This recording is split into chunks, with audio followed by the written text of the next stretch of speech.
What is up, everybody? Welcome back to the channel. Today we're in a Mazda 3 with a 6-speed manual transmission. You don't see them that often in the non-speed form with a 6-speed. It's very cool.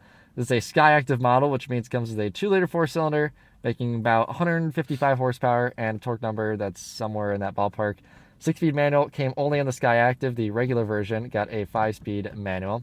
We have the owner, Sam, with us. This is his car. Sam, tell us briefly about your ownership experience with this car. So yeah, I got it at about 117,000 miles. I think I got it 5 years ago, and then I started driving it. I put about 20 or 30,000 miles on it, and I learned manual on this car, so it's taken all the beating of me grinding gears and stuff. No, it's a first car, and honestly, it's a pretty solid first car. I've been driving it around for a little bit, and I gotta say, it feels pretty good, and these are not that expensive. It's a good entry-level hot hatch that gets over 40 miles to the gallon, which is insane fuel economy. So let's go ahead and take the Mazda 3 out for a drive. We have one of these flip open keys. Always love these. Feels like a switchblade. Makes you feel cool.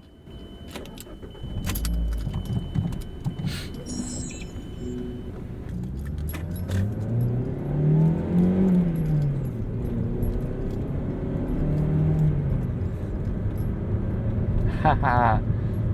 So Mazda Speed 3, 2012 Mazda Speed 3 with a manual transmission. Not a Speed 3. I said Speed 3. Mazda 3 with a manual transmission. I'm so used to saying Speed 3 when talking about the Mazda 3. No, it is a Mazda 3. The Mazda 3 is a car. The Speed 3 is a trim level of the car. Mazda 3, manual transmission. There we go. Now we got that out of the way. There we go, yeah. Yes, Mazda 3 with a manual transmission. You never see these in manual form, so it's really cool that you were able to procure one as your first car. Yeah, honestly, I don't know how this thing was found. I think we got it in Dayton. Whoever bought this new was crazy about getting that good fuel economy. Yeah. They wanted the manual, which is for the fuel economy, I imagine. Back in the days when automatics were a little bit slower and less efficient than manuals, it was kind of getting to that era where that was no longer becoming the case. So some initial driving impressions. The steering feels pretty good. It's got a good level of feedback. Suspension feels tight. It has a good amount of feedback in the driver's seat. I will say the pedals are probably the low point of this car. Brake pedal, gas pedal, clutch feels fine.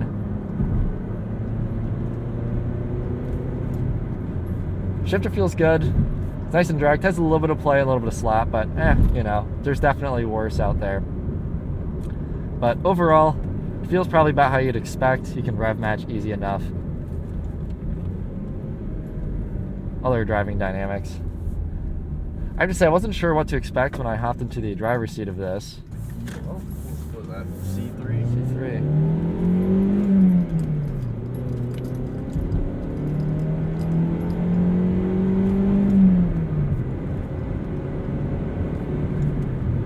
It sounds pretty good. It sounds like a very old school 4-cylinder. Yes.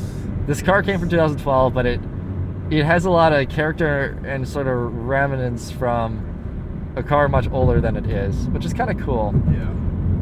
It feels very nice in here. There is some sort of, you know, plastic in a lot of places, but this is, you know, kind of soft touch. Yeah, I always thought the interior was nice. Yeah. Now, it's nice enough. I mean, for a base model car, like, yeah, this is the base model. You know, this is totally acceptable. I don't know what these cost when they were new, but I can very much see the appeal of one of these. Now you get a manual transmission, and I want to drive the point home that every manual transmission car is fun. Obviously, 155 horsepower is not a lot. You really got to work for the power in this thing, as you just saw. But that honestly makes it more engaging, and it forces you to have to try when you're driving it. Slow car fun is a very real thing. So yeah, so far, I really like this car. Sam, you said your dad bought this car for you? Yep, he wanted me to drive a manual car, and I was like, I kind of wanted to learn because he always drove manual. And so he like found this thing when I was like 15 or something, and then, you know, he was like, here you go. Here you go. I found you a car, son. Here's a Mazda. And I was like, all right, dude, this is awesome. And then I learned how to drive on it. Definitely took me a minute to learn manual, but then like I think like once it clicks, like you never forget it. Yes, exactly. So Now, once you kind of get that sort of initial I say hump out of the way of figuring out how to take off and generally shift through the gears. Like, yeah, you just kind of get good at it. And you're like, oh, I know how to drive a manual car, and then you can kind of drive any of them with enough, precaution and thinking about what you're doing. Yeah, this feels good. It's a little bit firm over some of these bumps, but not too much so. Yeah, that's honestly, that could just be the fact that I live in the city and there's potholes everywhere. I'm sure my fucking shock absorbers are like terrible. Yeah. I've definitely felt worse. But I mean, that was kind of Mazda's thing, is they made cars that were a little more connected, a little more firm, and they're supposed to be a little more engaging to drive. That was their whole shtick.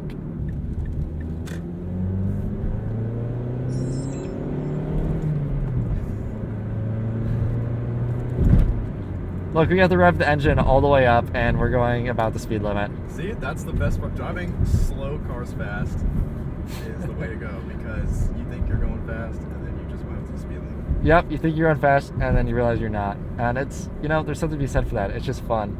Yeah. A slow manual hatchback. This breed doesn't exist anymore.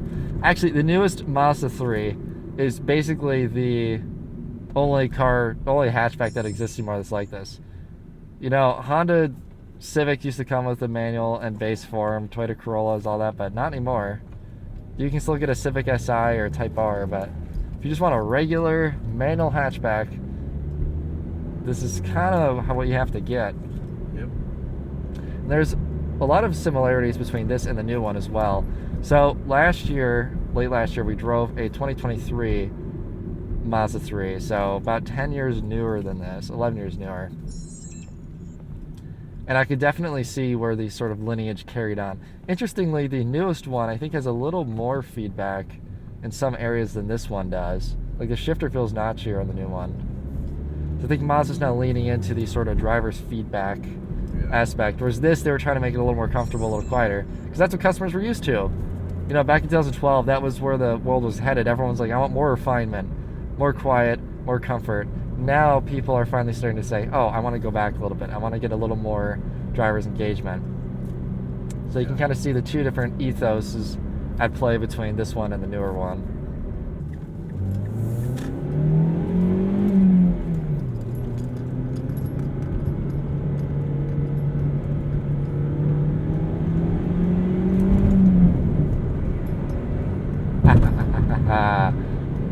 Love it. I love the way this engine sounds too. It's so unapologetically like. Oh my gosh, I know. I can really hear it because Mazda 3 cabins suck. At least these ones did. In terms of noise suppression.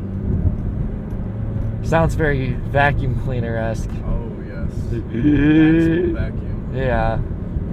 Got our Mazda vacuum in front of us. Yeah, 4-cylinder special.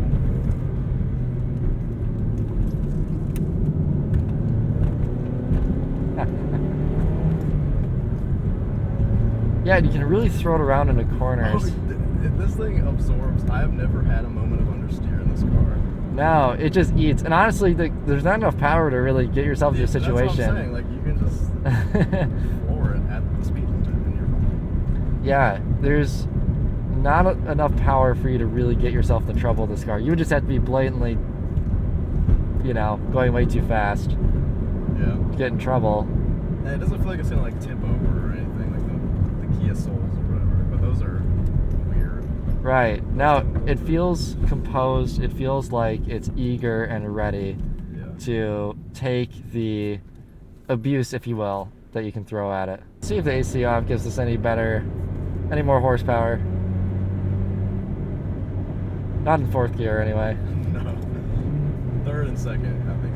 Ooh, and maybe it does actually feel a little more rev happy. I know, I love the memes where it's like POV, you turn the AC off in a hot hatch. Yes, exactly. POV, we've turned the AC off in the hot hatch. Alright, this turn, there's one that's coming up that's real very short. tight. Real short. There's one that goes under a bridge too. It's real short. Yeah. Oh yeah, we're at the spot. This is what I was talking about. It doesn't feel too plowy for a hot hatch at all. It feels very The weight feels very evenly distributed, and it feels very composed. This is impressive. This is a great car. Yeah. That's why I love Mazda, especially in their Zoom days. Right. Now, this is a good blend of sporty, comfortable, and efficient and economical.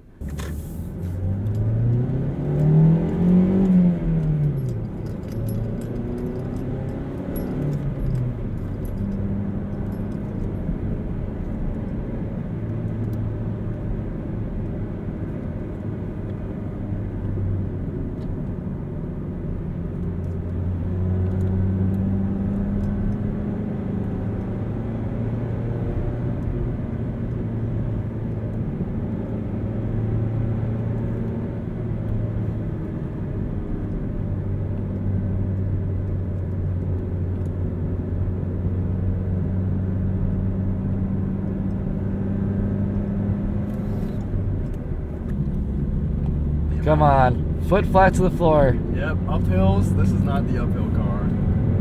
I will say that much.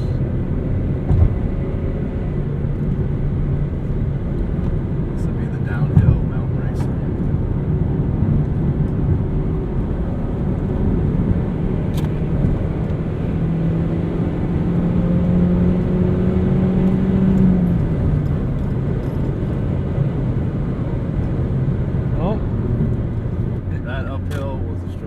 No, that was foot flat to floor. I turned the AC off and everything. That was our boost button, guys. That was the boost button. The boost button. That was nitrous engaged. Nitrous engaged, AC off. Now we get it back on. Yeah, wow, the AC robs you of quite a bit of power. You can always see it. Oh my god. Ha! Guys, the car's vaping. It's solid. It does what you need it to. It's got a manual transmission, which makes it just a little more interesting, a little more engaging. And you know what? What more can you really ask for? We finished our test drive of the 2012 Mazda 3. Excuse me, I'm losing my voice today for some reason. My hot take. I think this is one of the best first cars that you can buy your kid. It's pretty easy to drive, easy car to learn manual on. It's not fast, which, listen, you don't want Junior driving his car fast around the road. You know how the insurance companies charge a lot for a lot of cars? There's a reason why they do that, Karen. So your kid's not going to get into too much trouble. The car doesn't really allow you to get yourself into too much trouble. And allegedly there's a 5-speed version, the non-Skyactiv, that has about 7 less horsepower. So even less power and less chance of your kid getting into trouble. Putting that aside, it's just a good car. You know, it's got a manual transmission, and any car that has a manual transmission is fun in my book. It handles reasonably well. It's comfortable enough. It gets incredibly good fuel economy. 40 miles a gallon highway is what this rate is rated at. Yeah, overall, good car to drive. Sam, thank you for coming on to the channel. You're welcome. And with that, let's go ahead and give the 2012 second gen Mazda 3 a score. The score is shown. This Mazda 3 scores right at the center of our list. It's not as fast as some of the other hot hatch and daily driver-esque vehicles we have driven, but it gets the job done and it's reasonably nice. Should you buy it? Any 3-pedal car is fun, even one tuned for fuel economy, like this one. Regular manual cars are an almost dead breed. So finding cars to learn manual on, or manual daily drivers, is becoming increasingly difficult. That said, if you want a regular car with 3 pedals and a manual gear stick that has good practicality and gets good fuel economy, this generation of Mazda 3 is a great choice.